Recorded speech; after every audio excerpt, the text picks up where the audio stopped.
Turkey's leadership is extending an olive branch to tens of thousands of anti-government demonstrators. The deputy prime minister has apologized for the violent crackdown, calling it wrong and unjust. It's going to take more than an apology, though, to placate people who fear where their increasingly authoritarian prime minister is leading the country. Eric Sorensen reports. Today, they handed out flowers, a reminder of how it all started with peaceful demonstrations over the removal of trees in Istanbul's main square. But the police crackdown last Friday has triggered days of massive protests.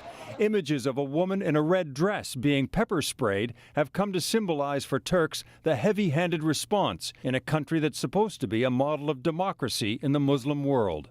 Aşırı şiddet gösterisi yanlıştır. Turkey's deputy prime minister apologized for the use of excessive force. But the expanding protests are directed at Prime Minister Erdogan, who they say is becoming less democratic, more authoritarian. We don't want a dictator in our country, okay?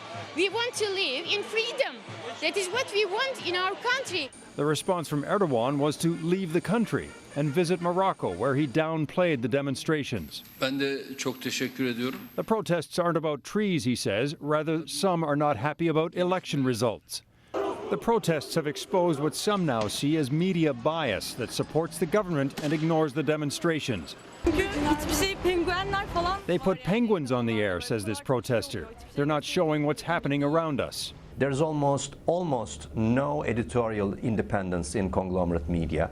This was the first time Istanbul's public realized that there was something profoundly wrong. The United States has voiced measured disapproval of the crackdown. We're very concerned about the excessive use of force by police in several instances.